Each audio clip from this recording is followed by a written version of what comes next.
Okay, well, welcome everyone to our session on how to present research at a conference. This is specifically for the upcoming BEST conference, but of course it's relevant to any research conference or any conference where you're presenting your research, and particularly to a diverse audience.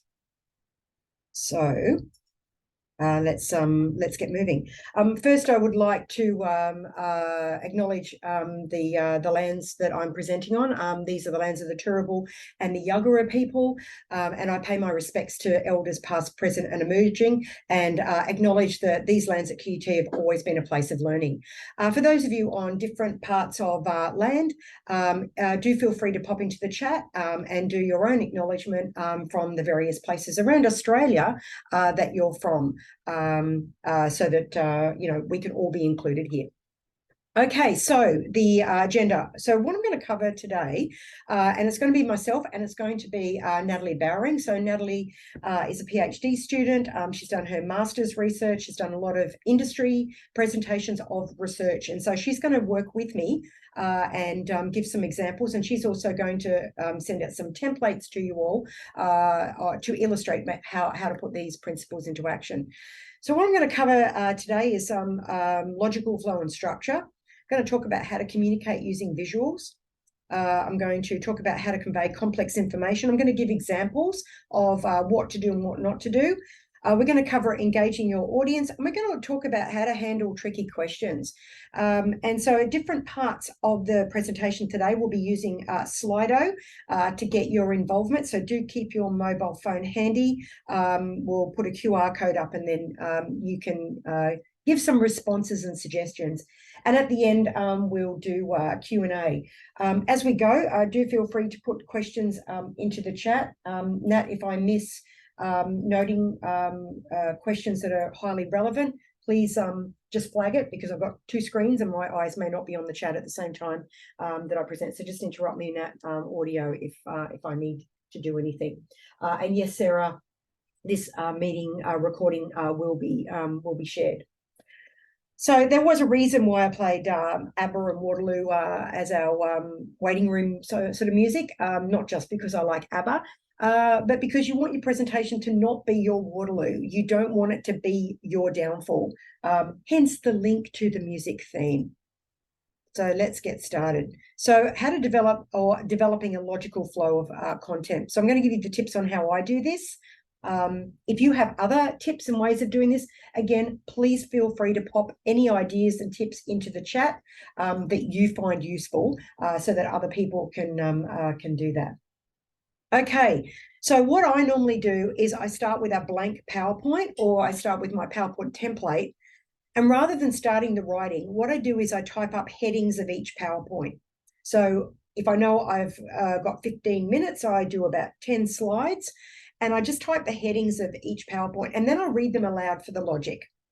And so I really start with my macro structure in the same way that you might do this for a journal article, where you write those macro headings in before you start the writing. That way you don't forget any key areas. And it also means that as you're writing, you can duck and dive into different parts of the presentation to allow your brain to go creatively where it needs to go. So that would be my suggestion, is type those headings up. And then I'd start letting the ideas flow first. And so I just put dot points down in the PowerPoint. It's going to look ugly. That's okay. The idea is get your ideas down. And you might need to jump around through the PowerPoint. So you might put some ideas in the beginning in your introduction and think, I need to return to that at the very end. So I'm just going to pop over to that last slide and just put a note there for myself. So move around. You don't need to write this in a linear way. Of course, if you like writing in a linear way, that also works for you. But the important thing here is you need to tell a story. You need to work out, what is your narrative? What is your key message? What are the 3 things that you want your audience to know after they've viewed your research? And it's not going to be necessarily the method, unless you've done something unique there. It's, what are your key takeaways? And I always put those right up front on my first slide to go, okay, I need to keep this focus, and I need to tell my story. Sometimes I use storytelling techniques like I'm writing a fiction story. So I have drama. I've got a plot, I've got my characters, and I sit and think of it like I'm literally telling a story, because you do want to engage your audience. You do want to create maybe a sense of suspense. And the idea of thinking of your presentation as a story and a narrative will help you to come up with creative ideas about how to surprise the audience, how to keep them engaged, how to maybe create a little bit of drama as you go. So these are my suggestions for the headings for the BEST conference. You've got 15 minutes with plus 5 minutes of questions. If you've got a longer period of time, you'd have more slides, but this is the basic structure that you would have. So you'd start with a cover slide, then your research context and background. For BEST, I'd say just do one slide. If you've got 45 minutes, you might do slightly longer, like for a PhD confirmation or even an industry presentation. I then present the literature, what we know already, just 2 or 3 slides max. The literature problem, and this is where it's starting to synthesize. What is it we don't know? And then I always have a slide to go, okay, so based on our context and problem, literature, here's the problem or the gaps, depending on the term you use, and here's my research questions. And that's really the whole front end of your presentation. Then you could say, all right, well, how am I going to address this research problem and those questions? Well, what's your theoretical framework that you're going to use? Then you go into your research design or your research method. Because this is a conceptual presentation, then you just go straight to references. What's very important at the BEST conference that we want you to do is to have a slide that says, what are the questions for the audience? What feedback do you want? This will help focus the audience to give you what you need, and it's less likely you're going to get tangential, irrelevant questions that aren't of any help to you. And one thing we're doing with the BEST conference is we're creating a QR code for the audience to go in and fill in a Google form so that everybody can give you some suggestions and feedback that you can read later. When you've only got 5 minutes question time, typically you get through 2 or 3 questions if you're lucky. And that's not all that helpful necessarily for you as you develop your work. And so we want the opportunity for people to really be able to give you their ideas. And so that QR code will be given to people at the start of the presentation so that they can go in and give you that, and then we'll send that to you after the conference. Now, if you're doing a paper that's got data, whether it's qualitative or quantitative, then you'll need more slides. Now, bearing in mind you have the same time frame. So what happens in a conceptual piece is that you've got more slides for the background. When you've got an empirical piece, you have less slides. So for instance, you do 1 slide on research context and background. You wouldn't do any more. You might do 1 slide on your literature, whereas in a conceptual piece, you would have more. You might have a conceptual framework that you're putting together as well. I didn't put that in, I guess, as a mandatory heading because everybody does things differently. But in a quantitative piece, you're going to need to leave room for your results. And so a rule of thumb in a quantitative or an empirical piece is that half of your slides are the setup and you get to your method. And then the back half should be, here's what I found and your results. If you've got 3 research questions, then you'll have more slides. And you'll have your contributions and you'll have theoretical, managerial, and some of you might have methodological. What we then want is next steps. References, and again, same thing, questions for the audience. And you can see that's 13 slides. Now, if you've got 15 minutes, you're not spending any time on your references. It's really just there in case you need to flag something or to make sure that you've covered the literature. You don't explain it. And don't spend too long on your cover slide. One of the traps that I've seen students fall into is that you spend 5-10 minutes on your cover slide explaining who you are and why you're doing it and thanking everybody for coming. And that's lovely. But that's taking time away from the rest of it. Put your cover slide up, thank your supervisors, bang, get straight into your research context and background. Spend the time where you need it to be spent. Okay, so now let's go into some more detail around how to make these presentations interesting and relevant. So where the magic happens, make it visual. Okay, so I'm going to give you 2 sets of principles here and I'll leave you to look them up. We're going to send these slides out to you and you can look up the specifics of visual design principles. And I'll put these ones up for you. So there's 10 there. that if you can try and pick up some of these when you do your presentation, it means that you'll have a visually engaging presentation. So I'm not going to explain all these to you. You can go and look up these and read. But needless to say, every slide should have some form of visual on it. Every slide needs to count, and particularly when you've only got 10 slides, each slide needs to count. In terms of content, what's really important here is you've got 15 minutes. You don't have time to demonstrate all of your academic skills. You don't have time to teach the audience Research 101, okay? Come back to you, what are your key messages that you're trying to explain? Now, unless you're explaining the method, and that's the purpose of your presentation, you don't have time to explain it. So the challenge for you is, if you've got something complex, like a complex problem or a complex method, how do you communicate that in a way that people, from professors right through to a marketing assistant who might be coming along from industry, can understand? And the way to do that is through visuals, okay? Typically, if you're presenting at an academic conference, they might want a bit more detail. But again, if you've got 15 minutes, there is very little time for them to process and absorb lots and lots of information on a slide. And generally, you've got a paper. So what you might say is, go read my paper for all the details. This is really the highlights of it, and to engage you. And it must be understandable by someone without a PhD for the best conference. We've got half of the audience are people from government and commercial organisations. They don't understand what a regression coefficient is necessarily. So don't assume that they know all those terms. So you have to be very careful about how you use jargon. We also have people from different disciplines coming along. So someone in marketing may not be familiar with terminology and statistics that are used in biomedical science. So you have to understand the diversity of the audience and be able to reach each person in the audience. And my biggest tip is, do not copy and paste an SPSS or a SAS output. And I'm going to show you what not to do with communicating statistics.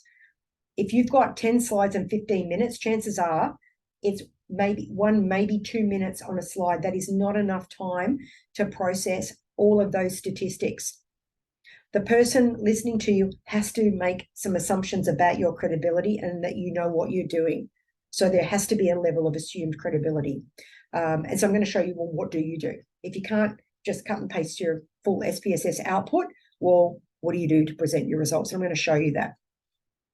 Okay, so I'm going to use a metaphor of Cinderella from rags to riches here, and I'm going to show you a couple of before and after slides that I've done in my own research presentations, where one didn't have visual design and where one did. And then you can tell me in the chat what the difference is. Okay, so here's the first one. So I want you to go to the chat.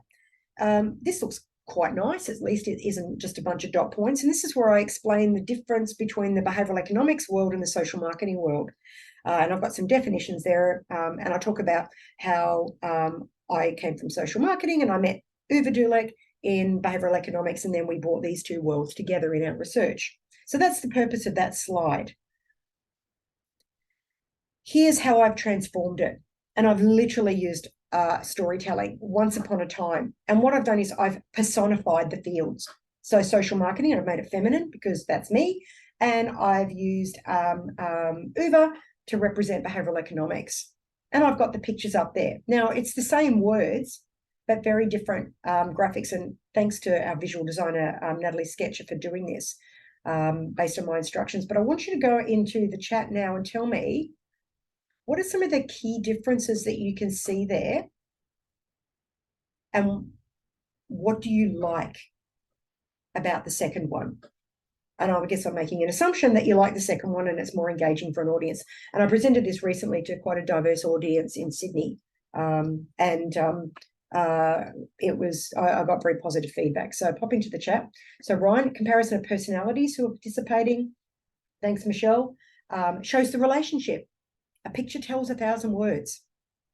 It also means when you've got a short time frame, you are communicating a lot in 30 seconds, more than I could possibly explain. Taps into a story that the audience already knows. Yes, so I'm actually using familiarity bias. people know the once upon a time approach to narrative. And I actually used that storytelling all the way through my presentation. I had heroes and I had battles, and I actually presented the research as a bit of a quest, which really demonstrated how that research works. So it just made it a little more fun, which is also part of the BEST brand. Yep, there's symmetry. Thanks, Lucas. Okay, so I'm going to now give you another example. So this was the before version. So I wanted to do a proposal around energy, and I wanted to make a proposal to a funding agency about doing some systems mapping. So I had some images, and this was the basics that I had in there. Now, can you pop into the chat and tell me, what do you think of that, or what's wrong with that? Because, there's some pictures in there. It's not too bad. What's wrong with that image or that slide? Yeah, thanks, Robert. It's way too busy. This is where you definitely need animation. There's too much text. I'm trying to cram everything onto one slide.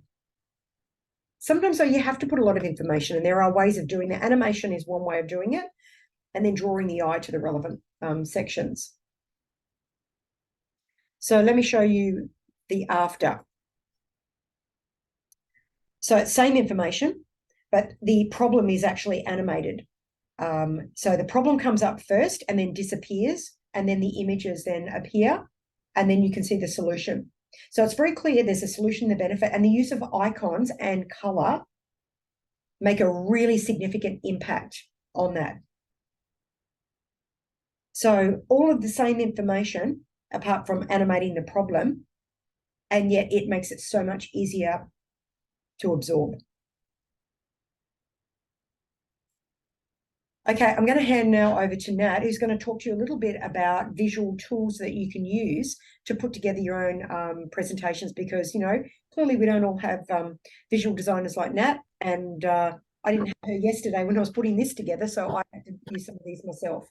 Over to you, Nat. Alrighty, so I'm going to show you 3 tools that myself and many of the team use when we don't have our own visual designers.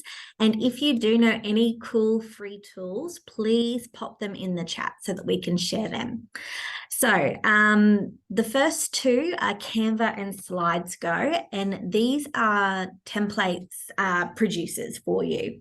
So I'll just flick across. I've hyperlinked them. So when you receive these slides, you will be able to just click on them. But if we have a look at Canva first, Canva is amazing. It makes you your own visual designer. And what it does is it automatically has, as you can see, slides up here. And you can actually search for what do you want. So research presentations. And it automatically brings up templates that you can then just drag and drop. So really, really easy tool to use, very intuitive, a lot of dragging, dropping, you can edit.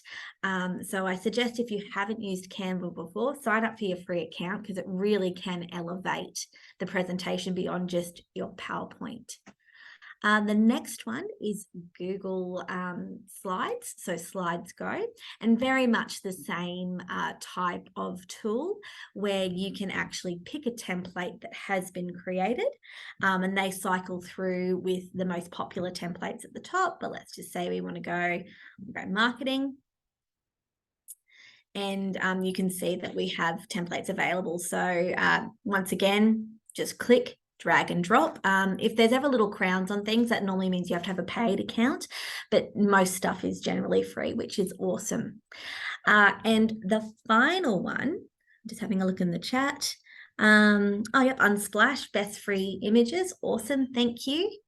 And the final one here we have is Flaticon. So as we know, icons can be really, really helpful in displaying information, categorizing things, and so forth.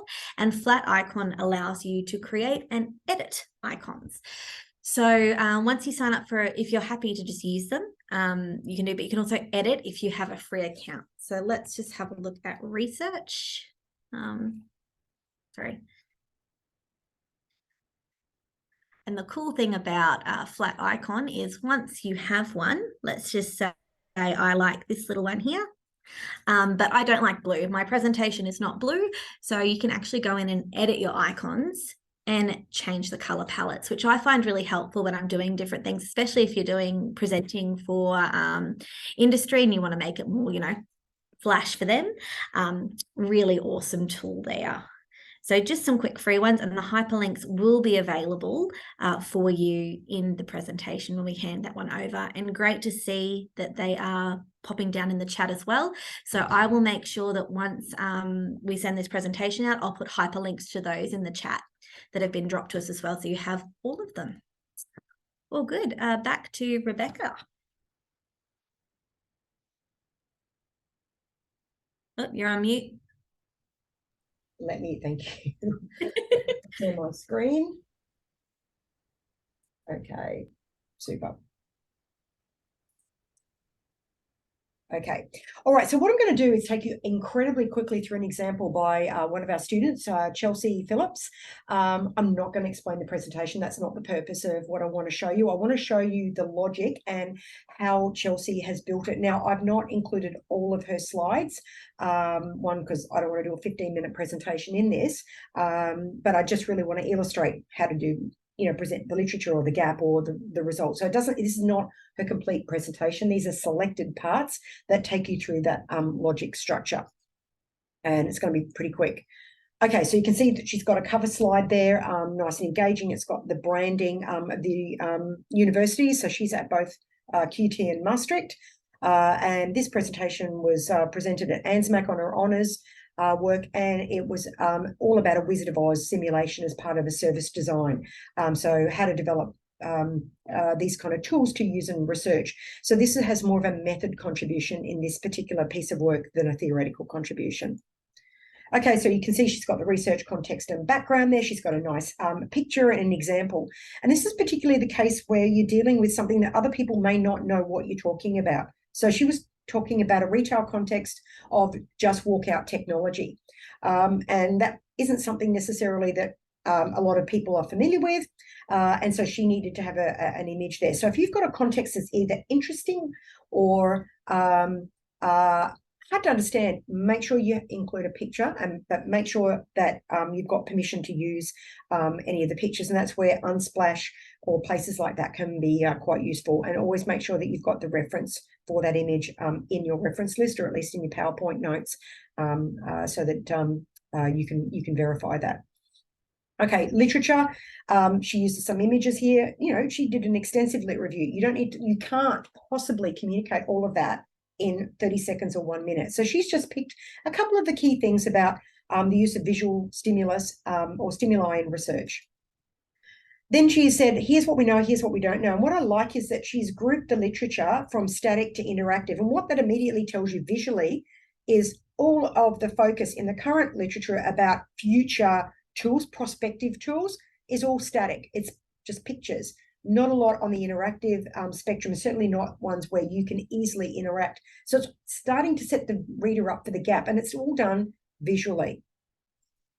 She then says, here's my research problem. And then she presents the research question that is relevant to that research problem. So that helps to set that logic up.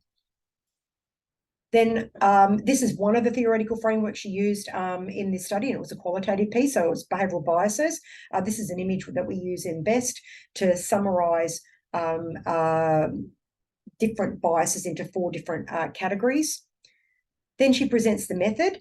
And you can see here, she's got a video that explains. So Chelsea did up a virtual store in PowerPoint that enabled participants to click and drag items from different shelves into what looked like their shopping basket. Incredibly clever, but all done just using PowerPoint. So, you'd think this is a really sophisticated software piece, but not. Anyway, you can always chase up Chelsea if you want to know how that works. So she illustrates, here's what the tool is. And that was of great interest, clearly. And people can now understand what she was talking about. It's Wizard of Oz because it looks real, but there's nothing really behind it. Same as in the Wizard of Oz, the wizard operating behind the curtain. She then presents research question 1. visual, and she's got her qualitative data to back it up. And what's good here is that she's just flagging in color the key elements of those quotes, so you don't have to read the entire quote. Research question 2, she's visualized that up, and then she's got her quotes, some of which you would read all the quotes, some of them you wouldn't, but it's there for those who are interested. She's got the methodological contribution, so you can see nice visual images there, again highlighting the key words there, and her next steps. So once she's done the data analysis and published the paper, she's going to do an infographic and a how-to guide for the project page. So it tells you, the audience, where she's taking this. A few references. And now she wants some feedback. And here's 3 questions. Which journal would be a home? Now, you know she's going to do a journal because she told you that in the next steps. She's asking, is the research problem convincingly argued? What else could be added? And what should she feature in the infographic? Again, that's following on from the next steps. And what that does is it really focuses the comments that she wants from the audience. So please make sure you've got 2 to 3 questions where you want feedback, because then that's what you're more likely to get. Of course, the audience can ignore that and just tell you whatever they want, but you're more likely to get the feedback. You might even want to bring that along printed and hand it out to the audience at the start of your presentation, so that they can think about that as they go. And remember, we've got that QR code. So we'll have that in that PowerPoint sent to you. So step 3, how to convey complex information in a simple way to a diverse audience. And this is the challenge of the BEST conference. So I'm actually going to use behavioural biases to frame the steps here. So it's not every bias. I'm sure that you can think of many more things to do. And I've taken some of the biases that are in this particular image. So we know that people can only focus on a few things. So if you've got too much information, right, what do you do with that? Well, each slide should have one key message, and you might summarize that as a point at the end, either verbally or in the slide. Really draw attention to that one message. Don't try and say too many things in the slide. People can't absorb that. People can't or are not wildly interested in following dot points down a page. It's called death by bullet point, and don't do it. You might start that way, but you need to convert it into something that adds more meaning. Okay, so you can see in that bottom right-hand corner, there are biases around when there's just not enough meaning created. And that's one of the solutions, is to focus on stories and patterns. And that's one of the tips that we've given you. Use icons, photographs, and white space. Again, that helps to create meaning, and it helps address some of the too much information problem. It also helps, what should people remember? And so using summaries at the end of the slides, or sometimes we will have a call out box, so a little thought bubble that is animated that appears at the end to say, okay, so the key insights that are in this data are 1, 2, 3. And that, again, helps people know what should they remember. And I always animate it, and it appears at the end. It's not there from the start of the slide. Avoid acronyms. And if you're using terms that may not be familiar to a wide range of people, define it. So you might say customer engagement, which consists of cognitive engagement, behavioral engagement, affective engagement, is a really important part of marketing.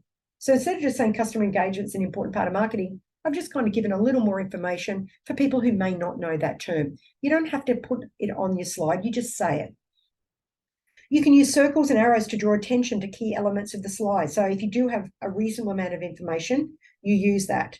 That also helps people to know, where do I look? If you've got 30 seconds to see a slide and your eyes are going all over the place, by the time you finish, they've not heard what you've said. They're too busy figuring out, where am I meant to look? Draw attention. Keep references to a minimum. Either use Vancouver referencing. If there's a key reference that you want to highlight, it might be, Russell Bennett et al. Said blah de blah. If the Russell Bennett is irrelevant, the point is more important. You just leave the referencing at the bottom. You don't have to read the references out. I've also seen students put the references in smaller font to say, yes, this is rigorous. It is coming from the literature, but I don't want it to dominate the slide. So just think about how you're going to do that. And use examples and pictures for unfamiliar concepts and context. So if you're talking about a social robot, well, a lot of people might not know what's a social robot. You put a picture there. People then automatically know. Use familiarity bias to your advantage. Leverage it. Take people from something familiar to something unfamiliar. So you might even start with a story or a problem. Imagine that you've woken up and you can't find, your car keys. Well, this is a common problem, and bloody, bloody, blah, and off you go. So draw from the familiar to take them on a journey to the unfamiliar, which is then what your research is all about. Now, if you want to bore people with statistics, here's my advice. Put up something like this. So this is from our project called Reduce Your Juice, where we developed a digital program including games to change people's, to reduce their energy use in the home in a fun way. And so we ran a control group, we had an intervention group, and we did a survey before the program and after the program. So we had 4 sets of data. So if I was to present this to you, I might say, so, obviously you can all see the change in bill size. Right, now moving on. And you're all like, what? I didn't know where I was supposed to look on that. There was so much on it. This is an even better one. Okay, so you can see that, yes, habits did improve. We can see that habit 3, switching off lights, went from 83.8% to 95.3%. And you're going, which line are you looking at? And why are you giving me the variable names? Like, they don't care about that. I've just been a lazy researcher there where I've just snapshotted and I figure, I'll just highlight the bits verbally and that'll be fine. And even drawing a circle around it isn't going to be helpful. Pop into the chat and tell me what could you do to make this information more accessible without putting a screenshot of your tables or your SPSS output. What could we do better here? And no, Brittany, we're not using ChatGPT to write the presentation. Okay, Michelle, you could highlight the top 3. Does that mean only show the top 3? Or do you mean like highlight the top 3? Yep, graphs. But again, with a graph, where do you want people to look? You've got to annotate it up. Pick out the specific variable. So yes, you might draw a circle or have that animated. Bold and make the top 3 bigger, or even order it. What we sometimes forget is that we often present things in the way that it's spat out of the SPSS output. We don't organize it in a way that actually makes sense to somebody else. So if we've got something that worked really well and something that didn't work really well, reorder the rows. Make it, this is what worked best. And as you move down the table, this is what worked the least. In a graph, maybe change the bar chart to be everything that had really high scores all the way to low. It makes more sense than spitting it out in alphabetical order or in the way that you just happen to enter it into the SPSS file. Well, I'm going to show you what I do, and it's none of those things.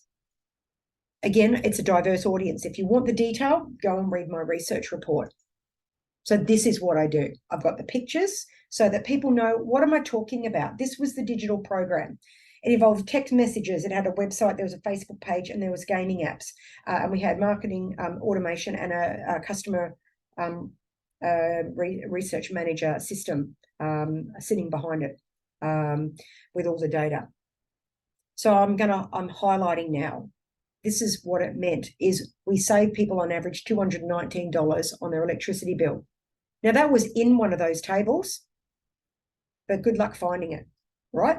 We had the dollars before and after. I'd actually done the calculation. That's what it means. People go, oh, wow, that's a lot of money to save people just by playing a game.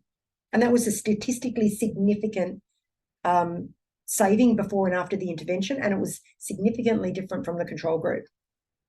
Appeal, 78% of people who started the program completed it 6 weeks later. That is a very high retention rate. People go, okay, that's also interesting.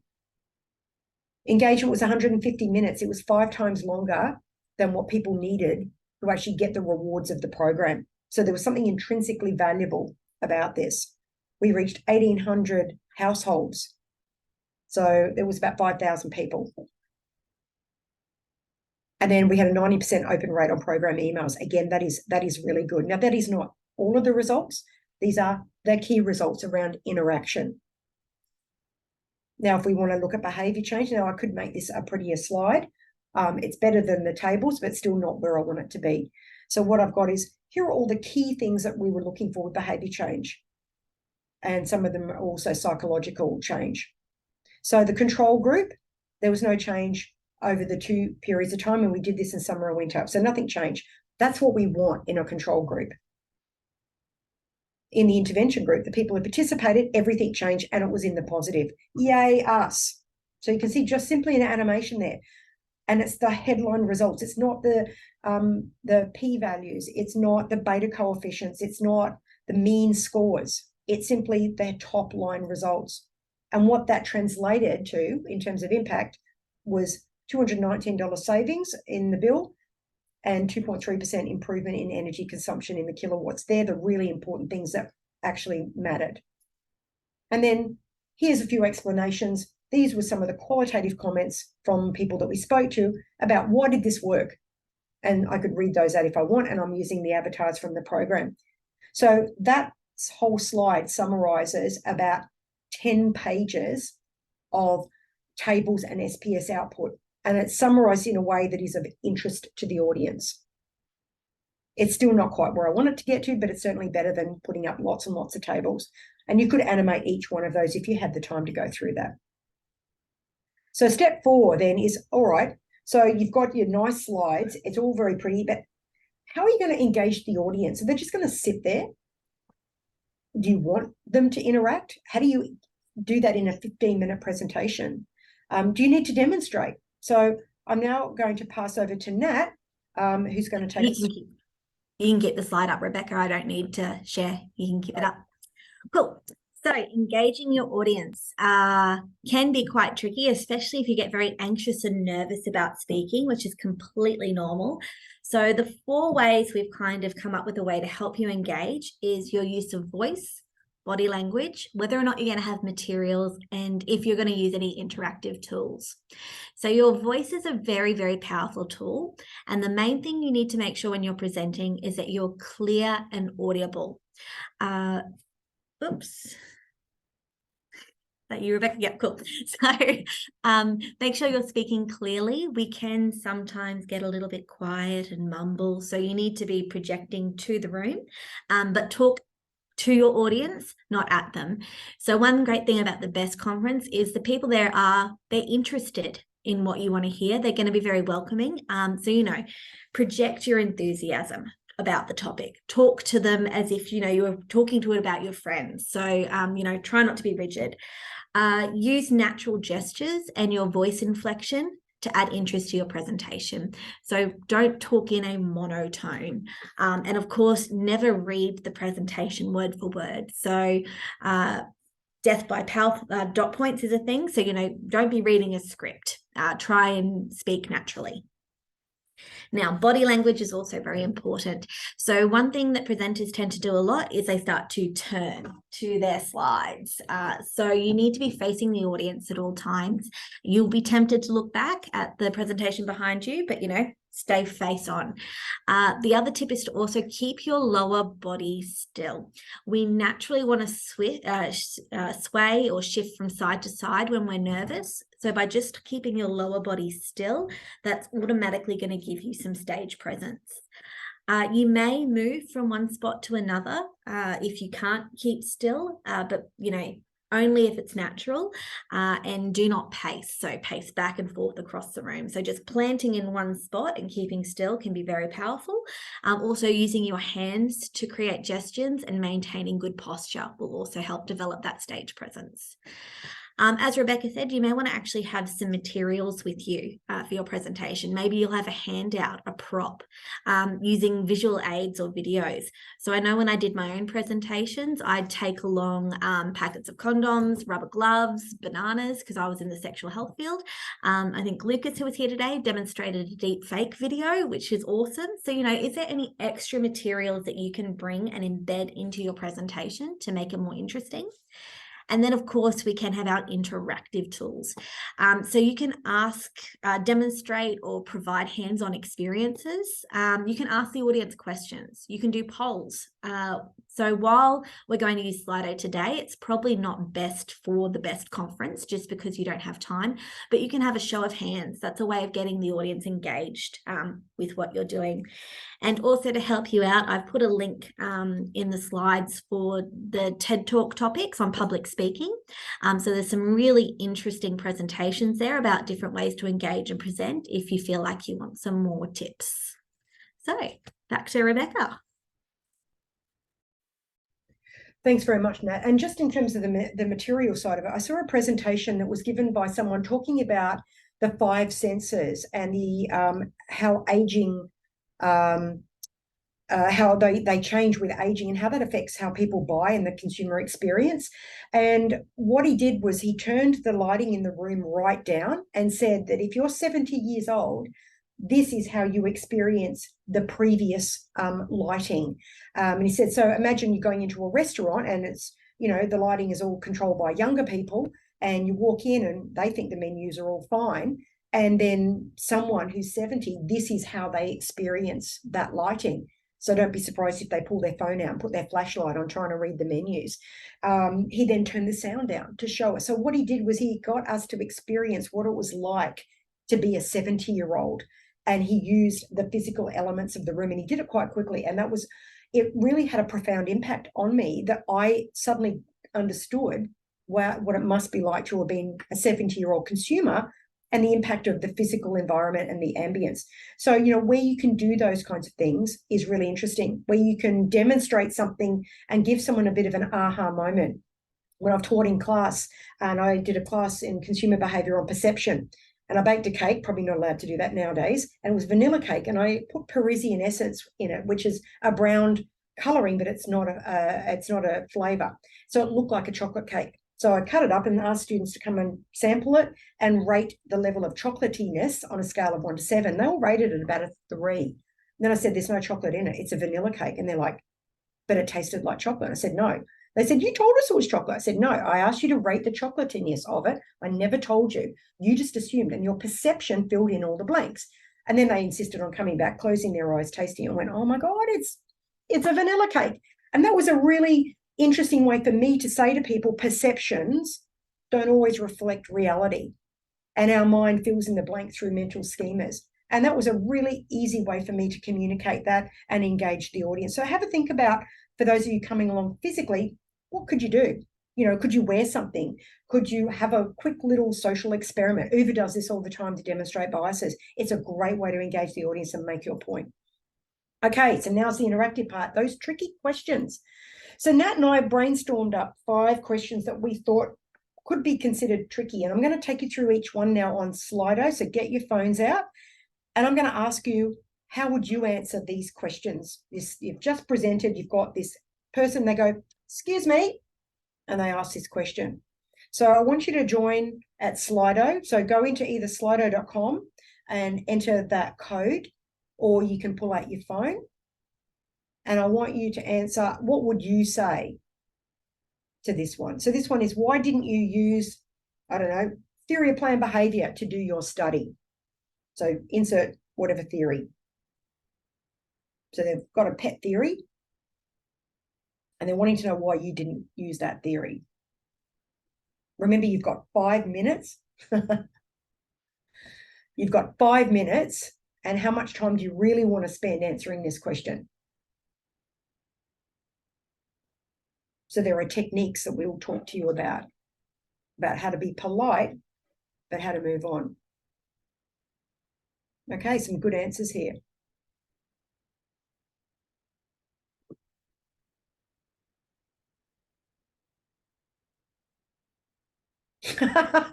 Okay, because the letters don't rhyme. I like that one.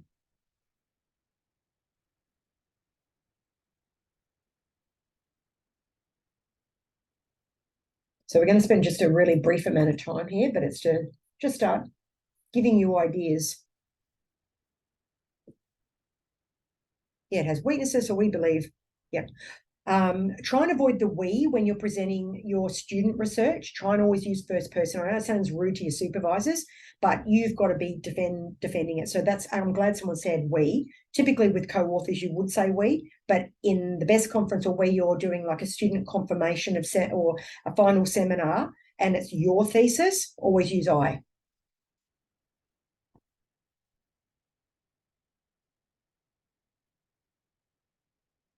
That's not the theory. Well, you're opening yourself up for a debate on that one. Someone going, yes, but it is an interesting theory. Are you saying my theory is not interesting? Okay, we'll come back to what we suggest or some other things, but these are some of these are great answers. Okay, so let's go to the next one. What would you say if someone says, I think you've made a mistake in your analysis?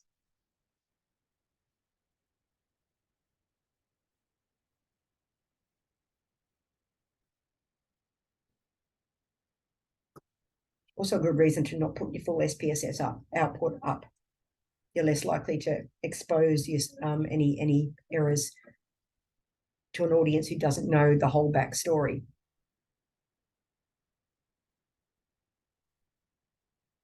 And that will try and grab all these. I'll share the link on this with you so you can grab these and maybe pop them into the slides so that we can, when we send them out.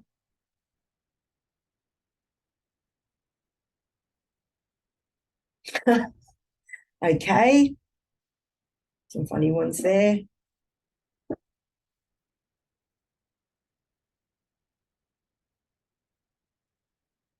Okay. If you open up with a question, they're going to answer it, and that person may actually end up dominating it. So be careful about saying, can you tell me more? Because you've got 5 minutes, and do you want that 5 minutes taken up with that question? Remember, you're in charge of this. The chair might help you, but unlikely. So you need to control the narrative of the questions, which is why we get you to put 3 questions you want answered and leave that slide up.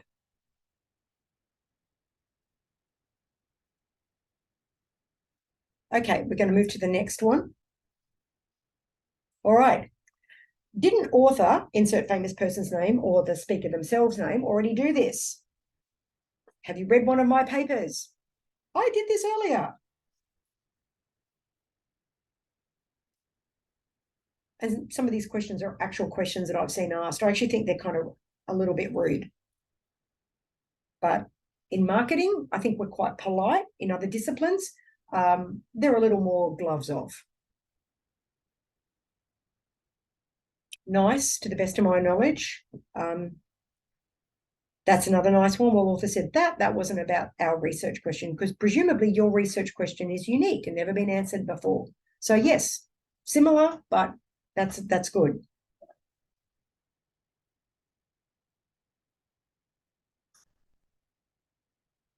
Yeah, this is a unique study, an event that happened in 2020. We're playing new context. Excellent. Depends on if you know the author. And also, you know, if the person in the room is that famous person, that can always be a bit challenging. Okay, next one. How would this be useful for managers or industry? And you may well get this kind of question. So that's really interesting. What can a manager do with this? What can we do in policy? What can I take away from this? And with your contributions, make sure that you do say a managerial contribution, a practical contribution, because we will have industry people in the room and they're going to want to know that. So all of you need to make sure, what does this mean in practice?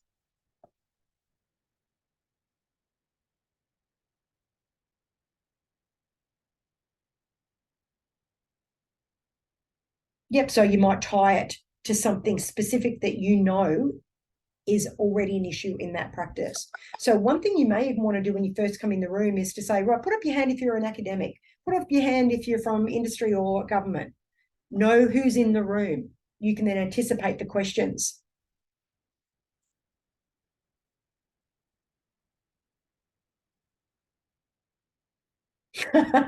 It's not, I'm forced to do this live at home. Excellent.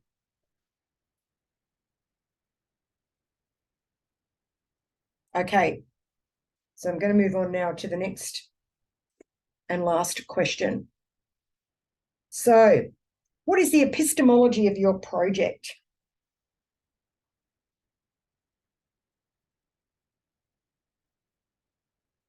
Oh, this one's stumping you. Not seeing too many answers on this one.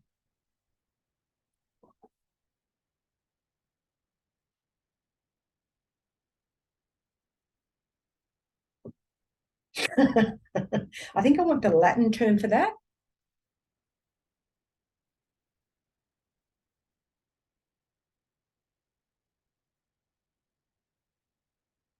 Now, I haven't seen this question asked very often, I must say, but it could be asked. So you should know the ontology and epistemology of your research. Love that. Looks this up quickly. That's where you might look helplessly at your supervisor in the room to get a bit of a hand as well. So have some sort of code with your supervisor who should be in the room. The supervisor will not step in to help you. You've got to do this unless you want them to. Now, you need a code with your supervisor so they know when you need them, okay? And it could be you sort of do this, or you pick something up, or you go like this, have a code, and then they know immediately that they're going to step in. Or you may go, well, actually, that's something I spoke about with my supervisor. Rebecca, could you elaborate a bit more? So you can either throw to them verbally or do it non-verbally.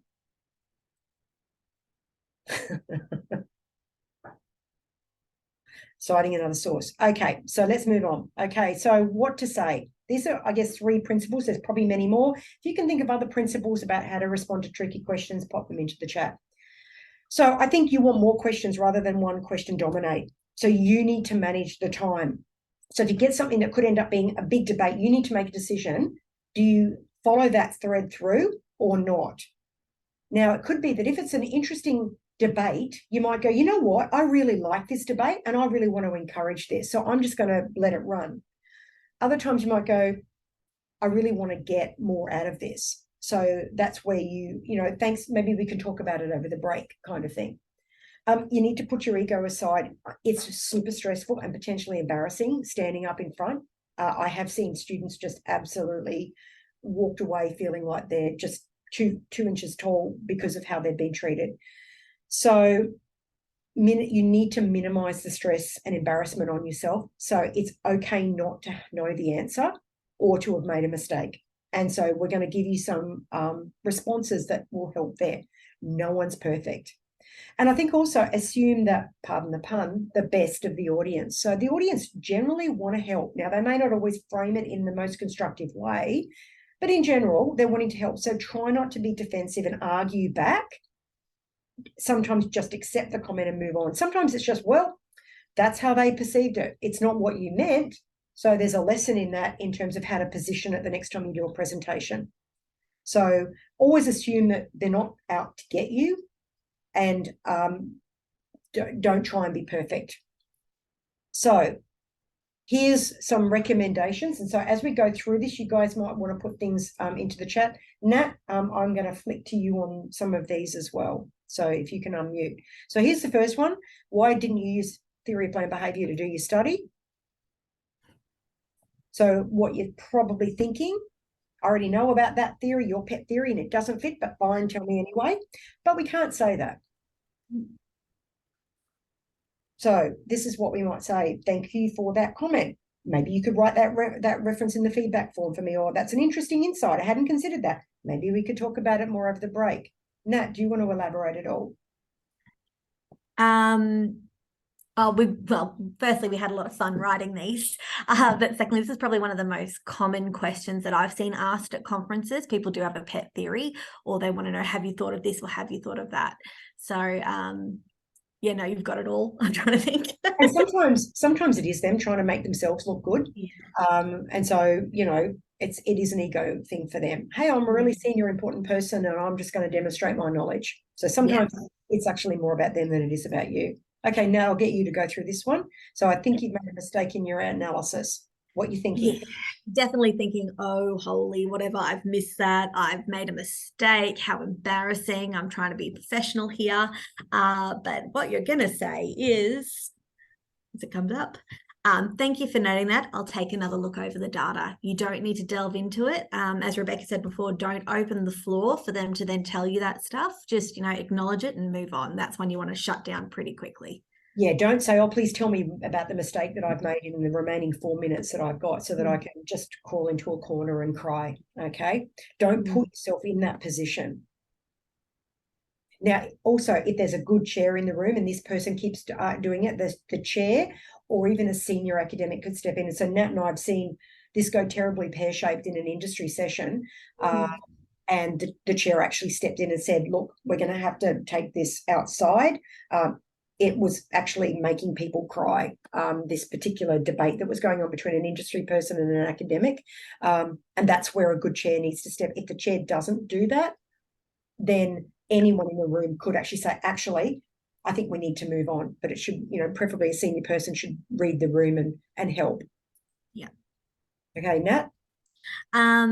Did author insert famous person or speaker already do this? So you are thinking, I've never heard of them. That's pretty random. Or you could actually know who that person is and your work is very different, because otherwise, why are you doing it? It's just stupid.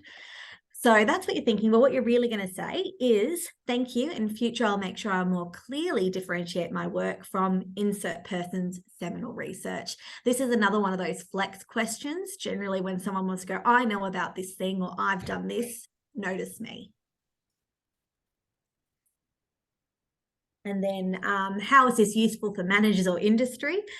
You're thinking, I'm just a poor little research student. I'm not a manager. We're not even close to being able to put the managerial stuff on this. I've only just gotten my head around epistemology. So you're thinking that. And what you're going to say is, well, if you don't know, hand it over to the room. If you've got time, of course, because remember, only 4 minutes. So you could ask, are there any practitioners are here? Have you got any takeaways from this research? But if you do know, you can always just say, I recommend they do X, Y, Z. Keep it short to the point. And this is another one where you could actually engage with them and say, I would love to have a chat with how my research can help you and your organisation in the break, and find them at lunchtime. Maybe generate some research funding. Yeah. Yeah, epistemology, you can have this one better. So you're going, epista what? Okay, you should know your ontology and epistemology. So if you don't, go and find out what that is. You will need to write it in your thesis. It's a rare question, but again, it says more about the person asking it than the person answering it. If you pre-data, I'm still considering my position. If you don't have a clue what it is, if it's post-data, you should know this. Okay, so everyone, there's a takeaway. Go and look up epistemology and ontology and talk about it with your supervisor. It's a rare question, but it does come up. Does pop up. Yep. Okay. So now this one is just a Q&A. So either unmute and ask your question or pop it into the Slido. We've got a few minutes left. So I'm really over to all of you with any of the questions that you might have. So, can I ask the question live? Sure. Robert. Yeah. Hi, Robert. Yeah, I can't see the video, so please say who you are. Go ahead, Robert. So if you've got a really serious research topic, where's the balance between fun in your slides and being across that seriousness of the topic? I don't think you have to be fun. That would be my first point. I think stay on your own personal brand, but you do need to be engaging. So you can have really interesting visuals, but you don't have to make it light or fun. I think that's more of it, as you say, will reflect the topic, but also your own personality. So if you're a more serious person, or if you've got quite a serious topic, then don't introduce fun and bits and pieces. Be authentic to the topic and be authentic to yourself, but do use all the other things that we've said about being engaging and visual and all of those. But be true to your own personality. And think about the topic that you are doing. So it's a great question, Robert. Thank you. Okay, Michelle, if we are pre-data, is there a danger in saying too much about how you approach it, particularly in studying part-time? Well, not really. What you could say is just say what you know at the time. I'm 3 months in. Everything's still, a possibility. In fact, that could be a question that you want to ask the audience. I'm thinking of an experimental design or a survey. I don't know which is the best way to approach my research question. What do you think? So it's not a problem. I think if you frame where you're at in the journey, then that kind of justifies where you are in terms of your decisions and what you want out of it. So good question, Michelle. Any other questions that people have? If not, would anyone like to share their own tips on how they make presentations engaging? Because I know that we've got people here who do work in industry. We've got people here who do lots of interesting presentations. I'm thinking of you, Ryan Payne, with some of the props and bits and pieces. Lucas, you've made your own videos up. So just in the remaining, time that we have, would anyone like to volunteer? And I'm actually going to stop the share so that I can see you. And I'm going to have to run because I've got a class to teach. But happy to talk to anyone, just email. All right, bye. Ryan, do a full dance routine. Very nice. Make sure it's a matching tutu there. Okay, so I think let's just wrap it up. I think, be authentic. Really think about what do you want your audience to get as the key message out of this. Remember, you've only got 15 minutes. You cannot put everything in. You have to be very selective and think about what do you want out of it, but what do you want them to get out of it.